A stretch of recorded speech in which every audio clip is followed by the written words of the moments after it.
What's up, guys? Bonred1 here. This is my review of Gravity Rush 2. It's been a while. I've been waiting for this game since I beat the first one back in 2013. It's just been crazy. The game is finally out 4 years later, so let's take a look. I'll start off with the story. It pretty much is a whole new adventure in a new city, and overall, it was very well done. The new characters were great. The new city was very interesting, a lot more colorful than the first game, a lot more alive in a sense. There are like so many different parts of it. There's a spot for the rich people, a spot for the military, a spot for the marketplace, a spot for the poor people. Just a all around very good city. The new characters are great. A character called Lisa, the new characters from the military. I forgot what the gang is called. The miners, all of them, Vogo, a lot of them that come to mind just off the top of my head. A very good story. The only problem I would say with the story is that sometimes it relies on that anime bullshit, which if you watch anime, you know what I'm talking about. If you don't, it's when stuff starts going crazy and you're like, what the hell is going on right now? That's what this game suffers from in some parts. Also, the ending, just like the first game, comes about way too abrupt. It had same thing happen in the first game, like where the ending just happens. You're like, oh, this is the last level. Oh, okay. You're playing it and it's good, and you're like, that kind of came out of nowhere though. Same thing happens here. It's a little more drawn out, but not really. Like I guess they're like they added one more chapter to help, but it's still very very abrupt. Um, Also, there is a story. The story continues after you beat the last level you think it is. They start playing the credits and everything, and you're thinking, oh, well, that was the game. That's not it. There's more. And that part of the game is more so for the original fans because this is supposed to go out to a broader base of people that never had a Vita and stuff like that. The true ending, like what you get after you beat the main story, is more so for true fans like me that played the original game on Vita or that already bought and played Gravity Rush Remastered on PS4. That part of the story was even better because it answers questions that we had after beating the first game. It may also add some more questions, but it still was a very welcome add-on and very much appreciated. So I'll go on to the gameplay now. Gameplay is more or less the same as the first, but it's been improved in almost every area. Um, the new gravity styles, lunar style, which make you light so you can jump about, dodge in the air. You're just overall very very light, and you can kind of abuse it, and they kind of like tell you can abuse it by like dodging repeatedly, and you don't really drop. And you can kind of not even shift anymore, but it's very slow to do it, so you might as well shift. Then there's Jupiter style, which makes you heavier, which is what I'm using right now, and this one is just more like power weights. Just you're like a shockwave attack, like right there, and both of these styles are very useful. I was afraid they wouldn't really be useful, but for example, Lunar Style, those enemies in the first game that we would always miss on our first gravity kick, now we can fight them and make sure our hits actually land because Lunar Style's gravity kick is a wormhole kick. So you kick, it warps you to them, and you do a kick that goes around them, and it's very useful for those enemies. Also, when there's a bunch of enemies, instead of just having to repeatedly gravity kick, and you kind of get repetitive of it, you can just do a shockwave attack with Jupiter style, and it just clears everything out. And that's very, very useful, and it helps speed things along while also making you more powerful. And for the armored enemies, you can just do a charge attack on them, and most times it'll destroy their armor in one hit.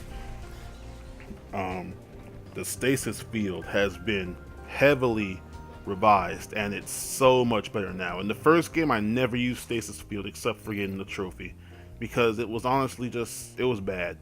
You use it, you would just float, and you're just vulnerable. And then you have to hold circle. You have to hold it, let go, hit L1 to fall back down to normal gravity, and then you can use it normally.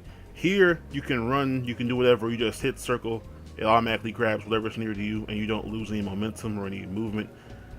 And you can just hit circle and throw it at them. So it's been heavily refined to where it went from something I hated in the first game to one of the things I use the most in this game. And when they do something like that, that's good. That's a good job on the team. The upgrade system is a huge step back. I mean, in the first game you could pretty much level up everything with the precious gems. Here, they've reduced, like, you can't level up your shift gauge anymore, stuff like that. Like in the first game, they also had to where you had to play the game to unlock the potential to upgrade. But here, they've locked upgrading your health bar and upgrading your shift capacity behind it, and that was a huge step back in my opinion, because the shift gauge and the health bar were things you're supposed to be able to upgrade by yourself. So you'll fight a level, you're thinking I can just upgrade myself. No, you can't. You have to go do some more side missions first to level up.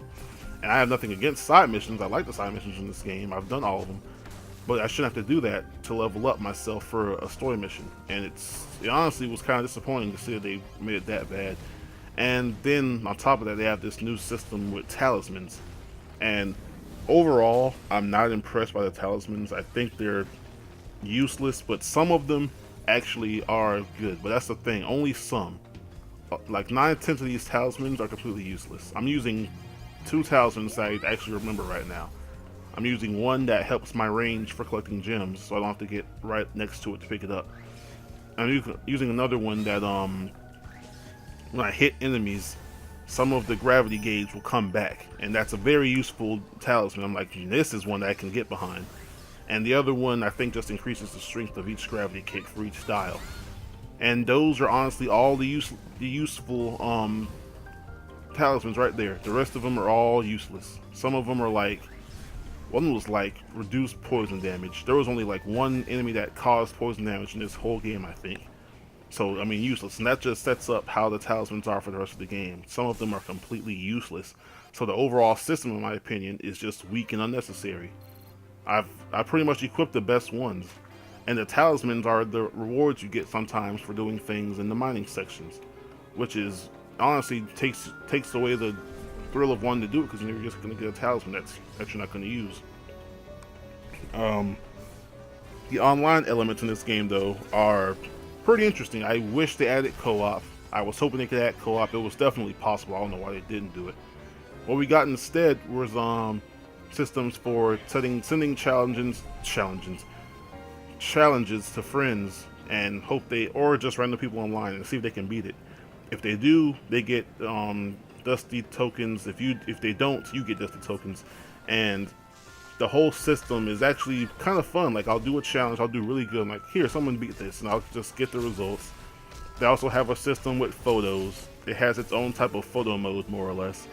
And this photo mode is like, you have this very crappy camera that shoots in like 4x3, and you take pictures of stuff. You can upload them online. People can rate them as nice or meh, and you get Dusty tokens for that. And Dusty tokens can go forward to unlocking things such as furniture for Cat's house, stuff for the photo mode where you can drop stuff in, like a cone, for example, emotes and stuff, like you can pose for the camera and stuff, and just taunt in general, and costumes. If you get enough Dusty tokens, you can unlock the original schoolgirl outfit from the first game, and the original cat skin, the Shifter 1.0 skin from the first game. Cool things to have. I wish there was co-op, but still very cool elements nonetheless.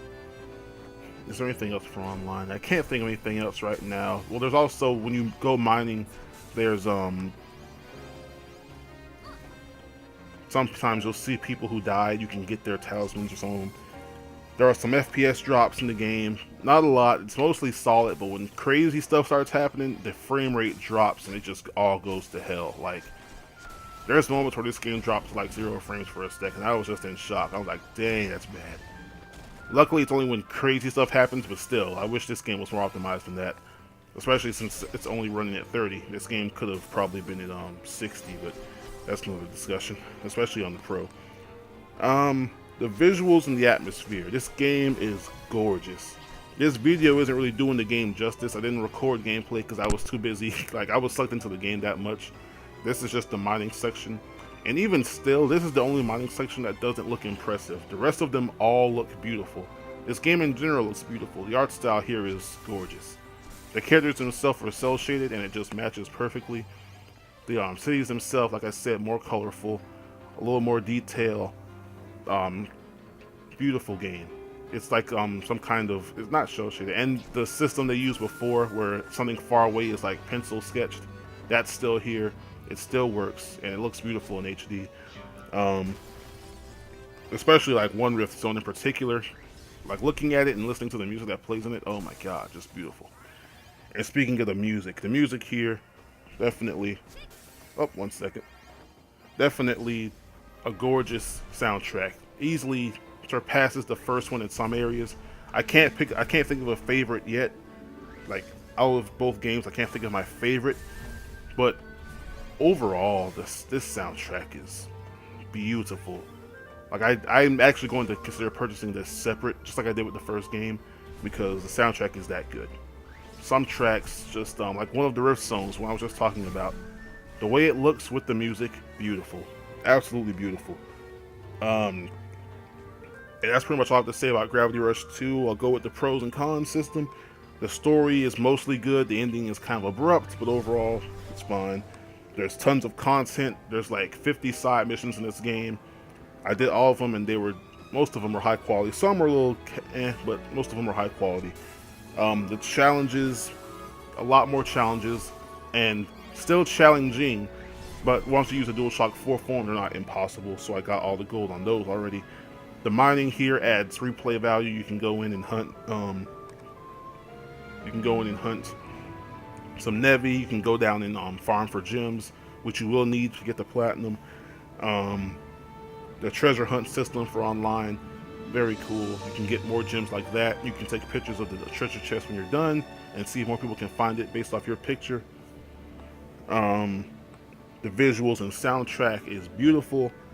I'm gonna buy this soundtrack separate, even though it's very expensive. So I'm gonna see if I can get someone else to give me a PSN card or something. Might have to wait till Christmas. I'm not even joking when I say that. The gameplay is still as unique as ever, and the new gravity styles complement it very well. The new mechanics, aka the online systems and the new gravity styles, fantastic, well implemented. I didn't think I would use them that much. I ended up using them a lot, especially I just see the type of enemy I'm dealing with. I'm like, let me use this style, let me use this style. Stasis field was greatly improved, of course.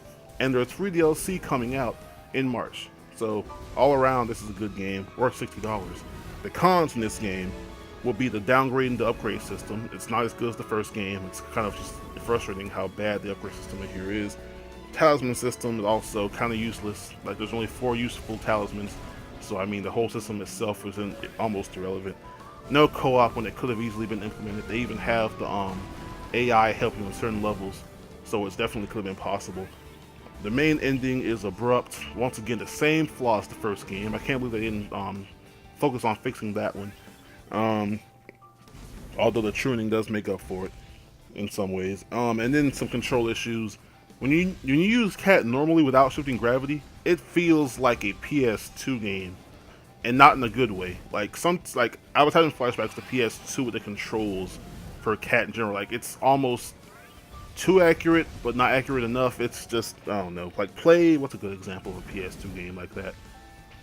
Almost, and it is Sony Japan. Almost kind of like the Team Ico games, how you control Cat, but imagine like not as detailed as like Last Guardian, for example, but still, like that's how it feels moving Cat sometimes. You're just walking or trying to platform correctly.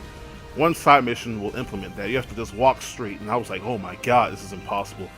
It was almost impossible. I had to like take breaks and like do a short stretch and then stop. Crazy. But yeah, all that being said, I would give this game a 9 out of 10. I heavily recommend it. You're not going to waste your money on it. Like I said, there is some Japanese bullshit, but overall, I mean, if you're into anime, even if you're not, try the game out. The first game, you can get it on PSN for like $30, probably on sale if you wait a little bit longer. I mean, I don't know how much it is on Vita, but that one's probably even. Also, this game definitely makes up for the fact that there's no Vita version, because I doubt this game could even run on Vita. And I want the game to be on strong hardware, so I'm glad they put it on PS4 instead of Vita. So yeah, let me know your thoughts down below in the comment section. What do you think of the game? Are you going to pick it up? I heard this game flopped, so please go out there and support good games. On that note, I'm out. Check out my podcast, Tech Peasants Podcast. Subscribe, like, comment, and I'll see you guys in the next one. Peace.